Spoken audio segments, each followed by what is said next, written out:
السلام علیکم viewers, classic Urdu novels channel پر آپ کو خوش آمدید۔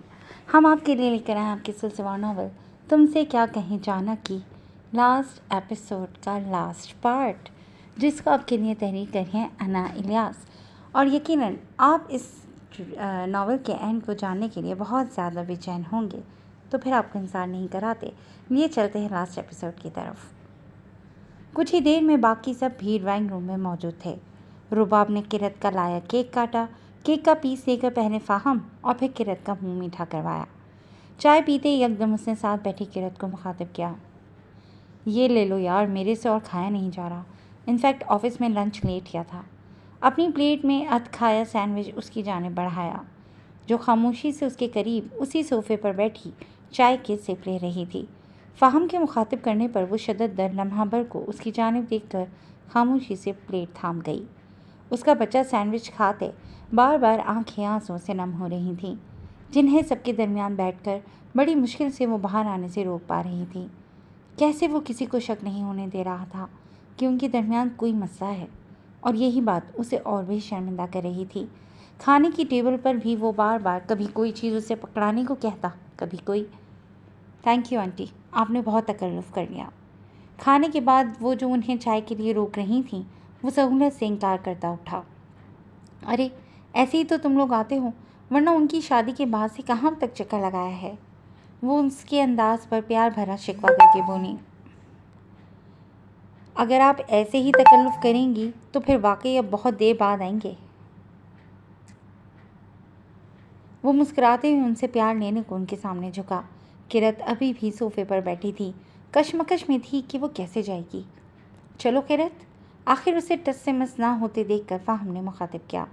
ایک نظر رباب کو اور ایک نظر فاہم کو دیکھ کر وہ اٹھ کھڑی ہوئی۔ سب سے مل کر وہ اس کے ساتھ گاڑی کی فرنٹ سیٹ پر بیٹھی۔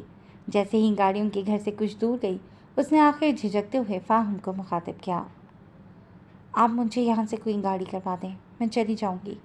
اس کی بات پر فاہم کا دل کیا آپ کے ایک لگا کر اس کا دماغ سیدھا کرے۔ یہ سب کر کے بھی اسے اندازہ نہیں ہو رہا تھا کہ وہ اسے ایک چانس دے رہا ہے۔ Shut up! اس کی غصیلی آواز پر کرت نے ایک خاموش نظر اس پر ڈالی۔ گلاسز کہاں ہیں تمہاری؟ اس کی بات پر کرت نے پھر سے ایک نظر اس کے وجیح چہرے پر ڈالی۔ کس قدر وہ اس کی ہر چیز کا دھیان کرتا تھا۔ اسے جواب دینے کی بجائے وہ چہرے پر دونوں ہاتھ چھپائے رونے لگی۔ کب سے وہاں ضبط کیے بیٹھی تھی، اب اور اس میں ہمت نہیں تھی۔ فاہم نے اس کی حرکت پر لب بھیجتے سڑک کے ایک جانب گاڑی روکی۔ کرت کچھ دیر اسے دل کا غبار نکالتے دیکھتا رہا، مگر اس کا غبار تھا کہ رکنے کا نام نہیں لے رہا تھا۔ آخر اسے کرت کو مخاطب کرنا پڑا۔ آئی ایم سو سوری، آپ مجھے مار لیں، مجھے ڈانٹ لیں، مگر میں آئندہ ایسے نہیں کروں گی۔ مجھے پتہ ہے میں بہت بیوقوف ہوں، بہت بری ہوں، لیکن میں آپ سے بہت پیار کرتی ہوں۔ مجھ سے برداشت نہیں ہوا کہ میرے علاوہ آپ پر کوئی اپنا حق جتائے۔ ہاتھ چہرے پر ہی رکھے وہ اپنے گھٹنے سے سر اٹھاتی اس کے سینے میں منہ چھپاتے بلک بلک کر روتی اپنی محبت کا اعتراف کر رہی تھی۔ فاہم نے اس کی حرکت پر مسکراتے ہوئے اس کے گرد اپنے بازوں کا حصار باندھتے ایک گہری سانس خارج کی۔ مگر پسیسو ہونے اور بے اعتبار ہونے میں فرق ہوتا ہے نا؟ اس کی گمبھیر آواز، اس کے ہاتھوں کا لمس اسے زندگی بخش رہا تھا۔ کاش وہ اسے بتا سکتی کہ وہ اس کے لیے کس قدر لازم و ملزوم ہو چکا تھا۔ یہ احساس اسے ان گزرے چند دنوں میں بڑی شدت سے ہوا تھا۔ چہرے سے ہاتھ ہٹا کر ہلکا سا سر اٹھاتے اس کے چہرے کو قریب سے دیکھا۔ وہ بھی سر ہلکا سا جھکائے اپنی گہری نظروں سے اسے دیکھ رہا تھا۔ کانٹیکٹ لینس لگائے ہوئے ہیں؟ اس کے استفسار پر اس نے ہولے سے سر ہلایا۔ ہاتھ بڑھا کر فاہم نے اس کے آنسو چہرے پر سے صاف کیے۔ آپ نے میرے میسج کا جواب دینا بھی ضروری نہیں سمجھا؟ وہ شکوہ کرنا ہوئی۔ اس میسج کے جواب میں آج تمہیں لینے ہی آنا تھا، لیکن تم نے پہلے ہی سرپرائز دے دیا۔ ابھی بھی تمہیں پہلے تمہاری امی کی طرف لے کر جا رہا ہوں، وہاں سے سامان اٹھاؤ اور پھر گھر چلو۔ اس کے بالوں میں آہستہ سے ہاتھ پھیرتا وہ اسے اپنا پلان بتا رہا تھا۔ آنٹی کو کیا بتایا تھا؟ وہ جانتی تھی وہ کس بارے میں پوچھ رہا ہے۔ کچھ بھی بتاتی تو آپ کے خیال میں امی نے ایسے ہی بٹھائے رکھنا تھا مجھے؟ پہلے جوتیوں سے میری طبیعت صاف کرتی، پھر ہاتھ پکڑ کر گھر واپس چھوڑ کر آتی۔ انہیں بس یہی بتایا تھا کہ آپ آؤٹ آف سٹی گئے ہوئے ہیں۔ اس کی شرٹ کے بٹنوں سے کھیلتے وہ منہ بسوڑ کر بولی۔ اچھا ہوتا میں انہیں کال کر کے تمہاری حرکتیں بتاتا، طبیعت صاف کرتی وہ تمہاری۔ اس کا وہی ہاتھ جس سے وہ اس کی شرٹ کے بٹن سے کھیل رہی تھی ایک ہاتھ سے تھام کر اسے لبوں سے لگاتے وہ دھمکانے والے انداز میں بولا۔ اچھا نا، اب عقل آ گئی ہے۔ اس کی بات پر ہولے سے ہاتھ چھڑا کر اس کے سینے پر ہاتھ مارتے ہوئے بولی۔ دیکھو کیرت، میں بار بار اس بات کو نہیں دہراؤں گا۔ تم امیچیورٹی میں کچھ بھی کر سکتی ہو، مجھے کوئی پرابلم نہیں، نہ میں نے کبھی تمہیں بدلنے کی کوشش کی۔ تم مجھے ایسے ہی بہت پسند ہو، مگر اس سب میں بے اعتباری کی کوئی گنجائش نہیں ہے۔ میں نے ہمارا تعلق ہی تب بڑھایا جب مجھے یقین ہو گیا کہ تم میں اور مجھ میں دوستی اور اعتبار کا رشتہ قائم ہو چکا ہے۔ جسم کی ضرورت تو ہم کسی سے بھی پوری کر لیتے ہیں، اصل ضرورت روح کی ہوتی ہے، اور اس کی ضرورت ہر کوئی پوری نہیں کر سکتا، خاص کر وہ جو آپ پر اعتبار نہ کرے۔ جانتی ہو، تم نے میری روح کو گھاؤ لگایا ہے، اور اس کا زخم اتنی آسانی سے سلتا بھی نہیں۔ اس کے گھنگریالے بالوں میں ہاتھ پھیرتے وہ اسے اپنی کیفیت بتا رہا تھا۔ کس قدر تکلیف تھی اس کے لہجے میں، وہ کتنی پاگل تھی اس کی محبت کو سطحی سمجھ بیٹھی تھی۔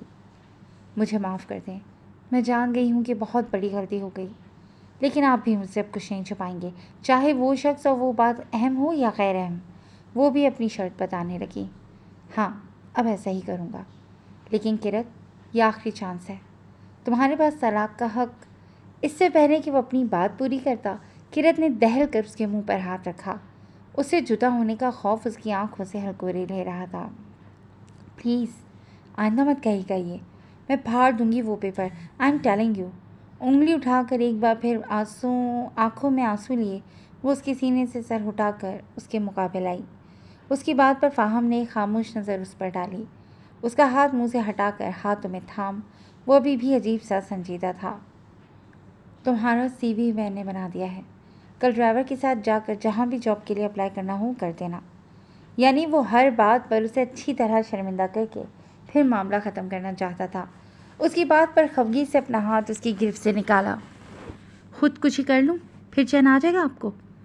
ناراضگی سے اس کی جانب دیکھا جو اب آنکھوں میں ناگواری لیے اسے دیکھ رہا تھا۔ کوئی ڈھنگ کی بات نہیں تم کر سکتی، اسے ڈپٹا۔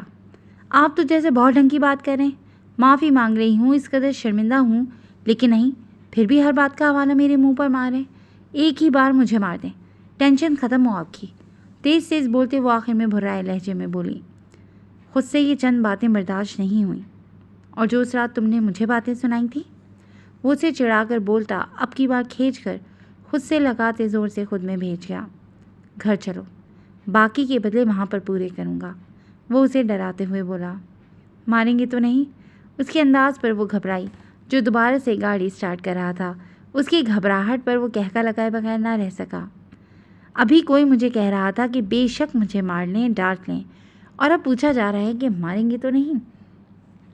اس کی بات سے محظوظ ہوتے آخر میں اس کی نقل اتار کر وہ بولا، ابھی تو بہت سے بدلے تم سے لینے ہیں، میری نیندیں برباد کر کے خود تو آرام سے سوتی ہوگی تم، ایک رات بھی میں سکون سے سو نہیں سکا۔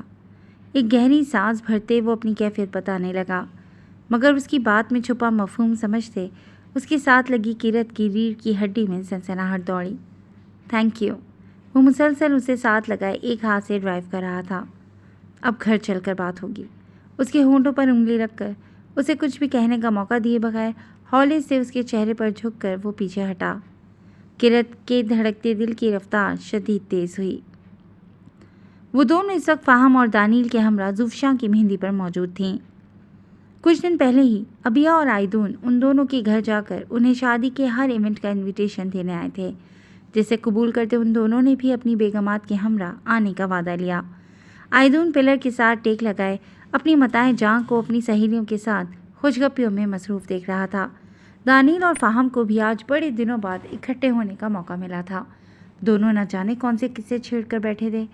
ہاتھ میں تھاما موبائل کھولا، نظریں سامنے اورنج، پرپل اور گرین کے امتزاج میں لہنگا، اس پر لانگ فرنٹ اوپن شرٹ اور گوٹے اور کام سے مزین دوپٹے کو بائیں کندھے پر رکھے، بالوں کی خوبصورت سی لوز چٹیاں بنائے، ان میں پھولوں کی کلیاں سجائے، کانوں میں خوبصورت سے گوٹے کے آویزے پہنے، ماتھے پر ویسا ہی چھوٹا سا ٹیکا لگائے، مہندی کی مناسبت سے میک اپ کیے، ابیہ کو دیکھتے ہی اسے فون میں لایا۔ وہ جو اتنے دنوں بعد کرت اور زمین سے ملنے پر خوشی سے پھولنے نہیں سما رہی تھی اور نہ جانے کب سے ان کے ساتھ گپیوں میں لگی ہوئی تھی۔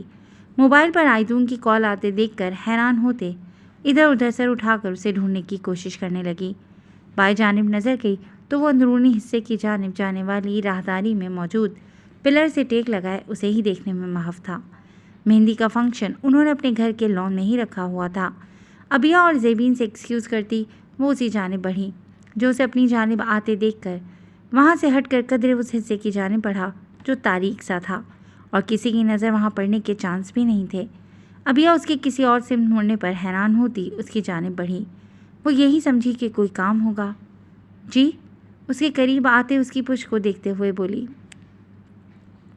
وائٹ کرتا شلوار پر ابیہ کے ہی ڈریس کے رنگوں سے ملتی جلتی واسکٹ پہنے وہ بے حد وجیح لگ رہا تھا۔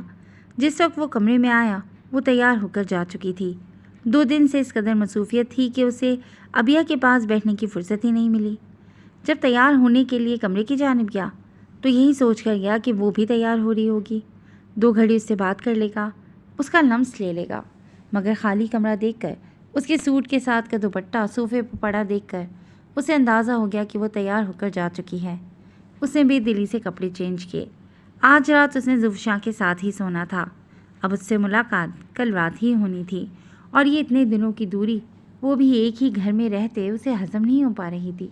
بس یہی سوچ کر اسے بلا لیا۔ اس کے پکارنے پر وہ مڑا، ہاتھ بڑھا کر اسے خود سے قریب کیا۔ کیا کریں؟ وہ آنکھیں پھیلا کر اس کی حرکت پر سرزنش کر کے ادھر ادھر دیکھتے ہوئے بولی۔ اس کا چہرہ دونوں ہاتھوں میں تھام کر اس کا رخ اپنی جانب کیا۔ کچھ سیکنڈز کے لیے ادھر ادھر دیکھا تو اچھا نہیں ہوگا۔ ماتھے پر بل ڈالے اسے تنبیہ کی۔ اس کے بوجھل لہجے پر ابیہ کی دھڑکنوں نے لے بدلی۔ پتہ ہے 2 دن سے آپ مجھے میسر ہی نہیں ہو۔ کیا شکوہ تھا؟ اس کا روپ اسے بہکا رہا تھا۔ اب شادی کے گھر میں اتنی تو مصروفیت ہوتی ہے، وہ اسے اور کیا کہتی۔ اس کی نظروں کا خمار، اس کی سانسیں اسے اپنے چہرے پر پڑتی ہوشیار کر نہیں تھیں کہ کہیں وہ اس کا میک اپ نہ خراب کر دے۔ آج بھی زوفشاں کے پاس سونا ہے۔ وہ پچھلی 2 راتوں سے بھی رات دیر تک اس کے پاس ہوتی، یہاں تک کہ وہ انتظار کر کے سو جاتا۔ آج رات کی ہی تو مہمان ہے وہ، پھر پریشان بھی بہت ہو رہی ہے۔ اب ایسے میں اسے اکیلا کیسے چھوڑ دوں؟ منسا آپی تو چھوٹو کی وجہ سے اس کے ساتھ نہیں سو پائیں گی، اس نے مجبوری بتائی۔ اسی لیے آپ کو یہاں بلایا ہے تاکہ کچھ لمحے اپنی سچی سبری بیوی کے ساتھ تو گزار لوں۔ اس کے لہجے کی اداسی پر وہ ہنس پڑی۔ مجنون لگ رہے ہیں۔ اس کی ہنسی پر آئدن کی نگاہوں کا گہرا تاثر کچھ اور گہرا ہوا۔ انجوائے۔ اس سے پہلے کہ اس کی قربت آئدن کو اور بھی بے بس کرتی وہ اس سے فاصلے پر ہوتا اسے جانے کا اشارہ کرنے لگا۔ ابیہ حیران تھی۔ اس کی محبت ہر گزرتے لمحے بڑھتی جا رہی تھی۔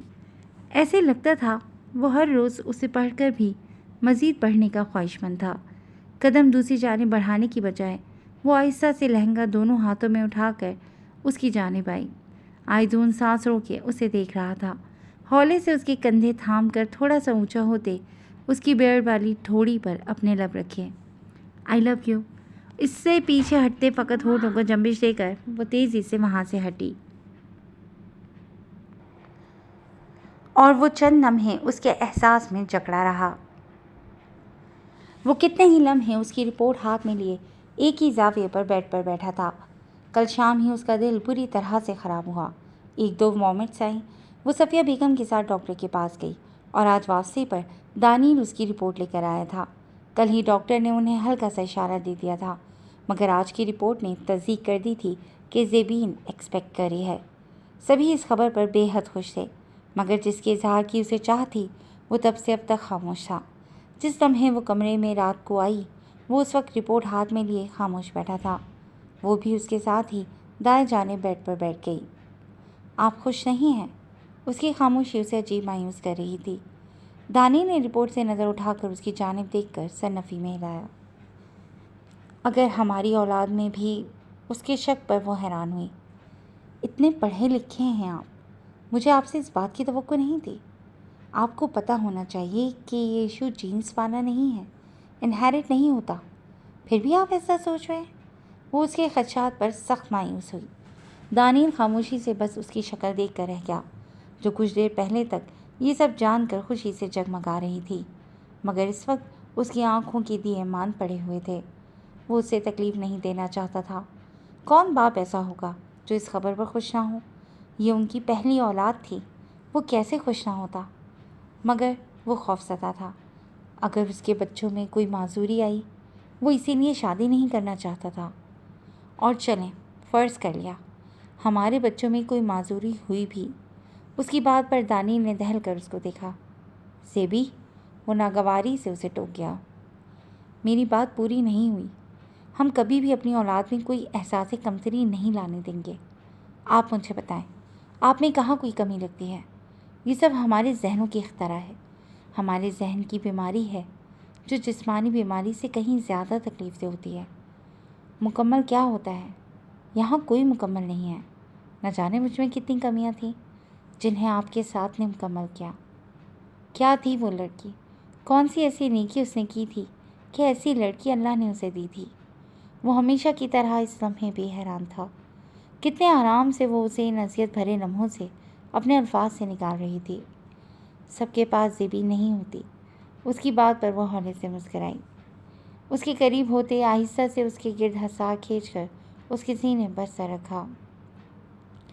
سب کے پاس اللہ تو ہوتا ہے نا، اور وہ خود ہی اپنے بندوں کی تکلیف چننے کے لیے کسی کو اس کام پر مامور کر دیتا ہے۔ آپ کیوں ڈر رہے ہیں؟ اللہ پر یقین رکھیں۔ جب آج تک اس نے آپ کے ساتھ برا نہیں ہونے دیا تو آئندہ بھی نہیں ہوگا۔ اس کی بات پر ایک پرسکون سانس خارج کرتے دانیل نے اس کے بالوں سے ڈھکے سر پر محبت سے لب رکھے۔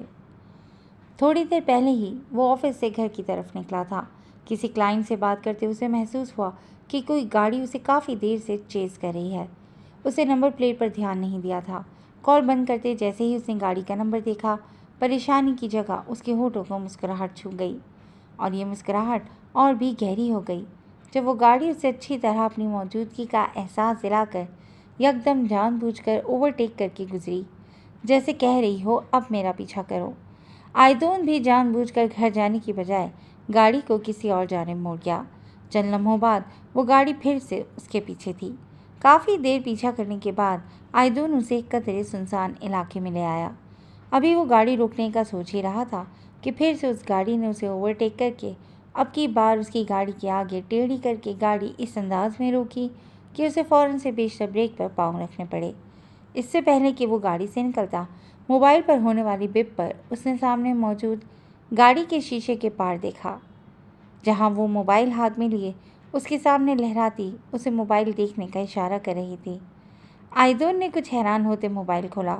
واٹس ایپ پر میسج تھا۔ اسے کھولتے ہی جو الفاظ اس کے سامنے آئے وہ جیسے جیسے پڑھتا جا رہا تھا، ایک جاندار مسکراہٹ اس کے ہونٹوں پر ظاہر ہو رہی تھی۔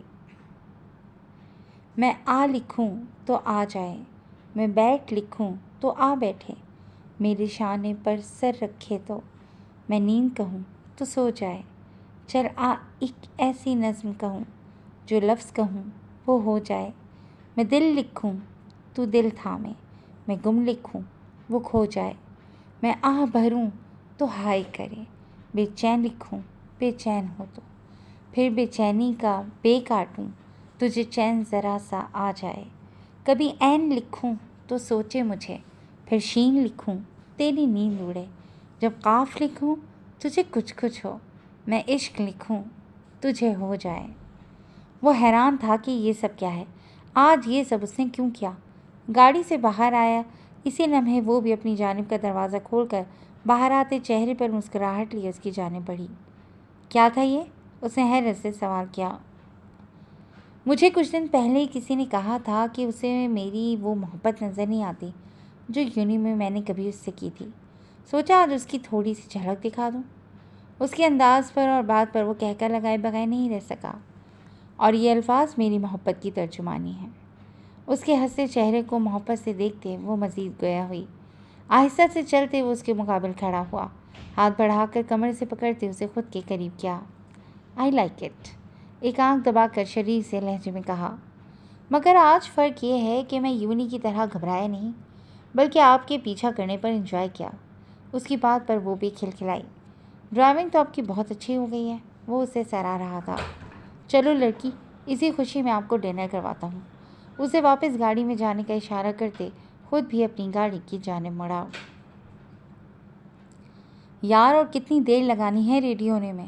وہ جھنجھلاتا ہوا کمرے میں آیا جہاں وہ رائل بلو کلر کے خوبصورت کام والی ڈریس میں تیار بچوں کو تقریباً ریڈی کر کے اب کمرے کی چیزیں سمیٹ رہی تھی۔ ذرا احساس نہیں، میں اکیلے کیسے دونوں کو ریڈی کروں گی؟ ایک تو گھر آتے ہی آپ کی کینڈی کرش ختم نہیں ہوتی۔ کون سا ایسا کرش ہے جو کینڈی کرش کھیل کھیل کر پورا نہیں ہوتا؟ کمر پر دونوں ہاتھ جمائے وہ اس سے لڑنے کو تیار کھڑی تھی۔ کوئی کہہ سکتا تھا کہ پچھلے سال اس نے 2 جڑواں بچوں کو جنم دیا تھا جب چلنے والے بھی ہو گئے تھے۔ سوری، وہ آہستہ سے بولتا دونوں کو ساتھ لیے فوراً کمرے سے باہر نکلا۔ بچوں کے بعد وہ کافی غصیلی ہو گئی تھی۔ غصہ کرنا بھی بنتا تھا۔ جڑواں بچوں کو پالنا کون سا آسان تھا، اور ابھی وہ خود بچوں والی حرکتیں کرتی تھی۔ کبھی کبھی تو فاہم کو لگتا 2 نہیں اس کے گھر میں 3 بچے ہیں۔ ان کے اکٹھے رونے سے وہ اتنا گھبرا جاتی تھی کہ خود بھی رونے بیٹھ جاتی تھی۔ حالانکہ ایک الگ سے میٹ بھی بچوں کے لیے اس نے رکھ دی تھی۔ وہ جانتا تھا اس کی نازک سی بیگم اس ذمہ داری کے لیے بھی بہت ناسمجھ ہے۔ آج زیبین کی بیٹی کی دوسری سالگرہ تھی۔ وہ سبھی وہاں انوائٹڈ تھے۔ آئیدون اور ربیہ کا بھی ایک بیٹا تھا جو فاہم اور کرت کے بچوں کا ہم عمر تھا۔ ان گزرے چند سالوں میں سب کی دوستی اور بھی گہری ہو گئی تھی۔ سبھی اپنی اپنی زندگی میں مطمئن تھے۔ اچھی لگ رہی ہو، بچوں کو پیچھے کار سیٹ میں بٹھا کر وہ اس کے لیے گاڑی کا دروازہ کھولتے بولا۔ اس کی تعریف پر تیکھے چتونوں سے اس نے فاہم کو دیکھا۔ سوری، کچھ دیر بعد وہ نادم سی بولی۔ اٹس اوکے، مجھے اندازہ ہے میری جان تھک جاتی ہے۔ نیور مائنڈ، غصہ نکال لینا چاہیے۔ وہ اس کے ہاتھ پر ہاتھ رکھ کر اسے سہلاتا بولا۔ آپ اتنے اچھے کیوں ہیں؟ سچ میں شرمندہ بھی صحیح سے نہیں ہونے دیتے۔ اس کی بات پر وہ اونچی آواز سے ہنسا۔ میں نہیں تمہیں سمجھوں گا تو اور کون سمجھے گا؟ اس کی جانب ایک پیار بھری نظر ڈال کر رخ پھر سے ونڈو اسکرین کی جانب کیا۔ بس یہ تھوڑے سے بڑے ہو جائیں گے نا، پھر میں نہیں گھبراؤں گی، وہ مزے سے پلان کرتے بولی۔ ان 2 پر ہی تو گزارا نہیں کرنا، وہ معنی خیزی سے بولا۔ وہ اس کی بات کا مطلب نہیں سمجھی، سوالیہ نظر سے اس کی جانب دیکھا۔ اب یہ 2، پھر اس کے بعد مزید 2، یا شاید 3 یا شاید 4۔ اس کی بات کا مطلب اب کرت کو سمجھ میں آیا۔ بس میں انسان نہیں لگتی آپ کو، وہ رہان سے لہجے میں بولی۔ فاہم کا کہکا اس بار جاندار تھا۔ زیبین کے گھر پہنچنے تک وہ آپس میں ایسی ہی باتیں کرتے رہے۔ اسی سب میں تو فاہم کی زندگی تھی۔ اپنے ماں باپ کی جانب سے ملنے والی تکلیف اسے اب محسوس نہیں ہوتی تھی۔ اس کی زندگی محبت سے مکمل تھی۔ جی دوستوں، آج یہ ناول اپنے اختتام کو پہنچا۔ ہمیں ضرور بتائیے گا کہ آپ کو انائلاز کی یہ تحریر کیسی لگی۔ ہمیں انتظار رہے گا آپ کے کامنٹس کا۔ نیکسٹ نئے ناول کے ساتھ پھر حاضر ہوں گے۔ ٹل دین ٹیک کیئر اینڈ اللہ حافظ۔